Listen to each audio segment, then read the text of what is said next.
Welcome back to Ben's Book Club. Today we are diving into the book Think in Systems. Now, before we really get into it, I just want to take a quick second to acknowledge the downright incredible hard work everyone on this team has been putting in lately. I mean, you are all grinding, literally day in and day out. But I also know there's this shared frustration in the room right now. We keep slapping these quick fixes onto our recurring business problems, and yet what happens? Those problems just keep popping right back up. It's like we're playing this endless, exhausting game of whack-a-mole. We really need a completely new way to look at our organization, to finally stop reacting to the symptoms and actually start understanding the underlying machinery. Okay, let's dive into this. Albert Einstein once pointed out that we absolutely cannot solve our problems with the exact same thinking we used when we created them in the first place. And man, this hits right at the heart of our current operational treadmill. We're stuck. We are totally stuck because we keep treating the symptoms instead of taking a step back and mapping out the interconnected system that is actually generating those symptoms. Think about it. When we run out of resources, our immediate knee-jerk thought is just, oh, let's just buy more or hire more. But our business, it's not a simple straight line. It's a complex web. And if we don't upgrade our thinking to match that complexity, we're just going to keep exhausting ourselves with these temporary fixes that ultimately fail. All right, so here is our quick workshop syllabus for today. First up, the quick fix trap. Then we'll do deconstructing systems, followed by the danger of delays, repeating archetypes, high leverage points, and finally we'll wrap up with our new action plan. So let's kick things off with Section 1, the quick fix trap, and exactly why linear thinking fails. Now, what's really interesting about this slide is our first major paradigm shift. We have to recognize the massive inherent danger of the quick fix trap. In a complex business environment like ours, relying on simple cause and effect linear thinking means that the second a symptom appears, bam, we apply a temporary band-aid. We constantly look for a single scapegoat when things go sideways, like, instinctively blaming the poor marketing intern for a sudden dip in quarterly sales. But the reality, complex problems are rarely just one isolated event. Systems thinking requires us to look so much deeper. By shifting our focus entirely to the interconnected root causes, we can actually target the foundational structure. And honestly, that is the only way to create lasting, sustainable change in our organization and avoid all those nasty, unintended consequences. Moving right along to Section 2, deconstructing systems. We are going to look under the hood. To actually break free from these quick fixes, we have to truly understand what it is we're trying to fix by completely deconstructing the mechanics of our organization. So, at its core, a system fundamentally consists of three things: elements, interconnections, and a purpose.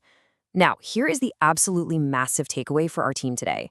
Changing the people, or the elements, in our business literally won't fix a thing if the underlying interconnections and incentives stay the exact same. Seriously, if we just swap out a manager but keep the exact same aggressive short-term metrics for success, well, the team's behavior isn't going to change one bit. The system will just keep behaving exactly as it was originally designed to. And this brilliantly illustrates how the actual engine driving our business works. It essentially runs on stocks and flows. So stocks are accumulations. Think of things like our cash reserves or even the collective skills of our entire team. Flows, on the other hand, are the actions that either add to or drain those stocks, like our hiring rates or our departmental spending.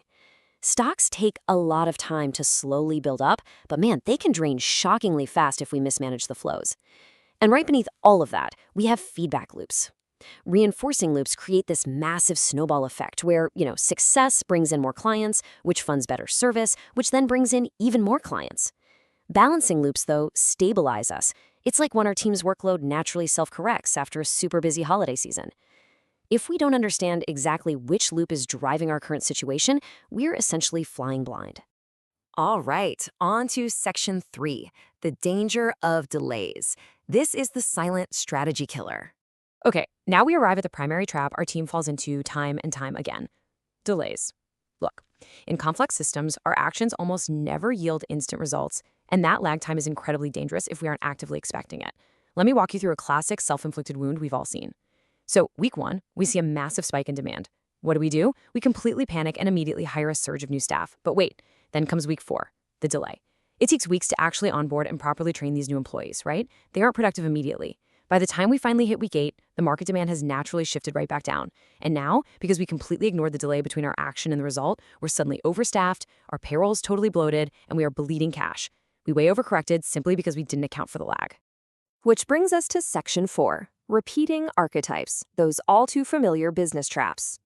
Let's move to and see how this builds, because that panic hiring scenario, it definitely isn't just some unique anomaly. It's actually part of a much bigger pattern. Our source material warns us about these sneaky structural traps that completely disguise themselves as brand new problems. Basically, they build a profile of repeating business archetypes. Take fixes that fail, for example, like when we borrow money just to cover a tiny short-term cash flow gap, which literally only creates a much larger debt burden later on. Or shifting the burden, where we constantly rely on an outside consultant to solve a problem, which unfortunately means our internal team never actually learns how to fix it themselves. We also see this exact same thing with limits to growth, the tragedy of the commons, and of course those brutal price war escalations. Every single time we apply a symptomatic band-aid fix to one of these archetypes, we are actively weakening our own internal capacity to solve the real underlying issues. This leads us right into Section 5, high leverage points. This is where small shifts actually win. So, the crucial point is, if quick fixes and wild overcorrections are totally out the window, what's our new strategy? Where do we actually intervene to make a real difference? Well, this brings us to high leverage points. You see, not all interventions are created equal. Adding resources, like just throwing more money or manpower at a problem, it feels super productive in the moment, but it's actually incredibly low impact. Pushing really hard on a low leverage point changes very, very little. Now, modifying the rules of the system, that provides a medium impact. But conversely, changing our overarching goals and paradigms, that is where the absolute magic happens.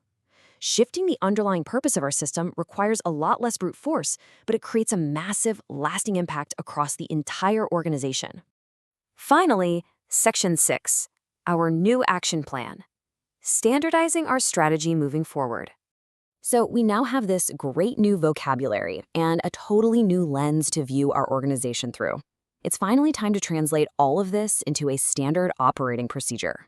Here is your practical, everyday toolkit, the exact steps I need you to take to map out our system before you execute literally any new strategy. Step 1, zoom out before you zoom in. You've got to always ask yourself what larger system this specific problem lives inside of. Step 2, follow the stocks. Ask what vital resource, like maybe team morale or even client trust, is slowly being depleted here. Step 3, find the delays.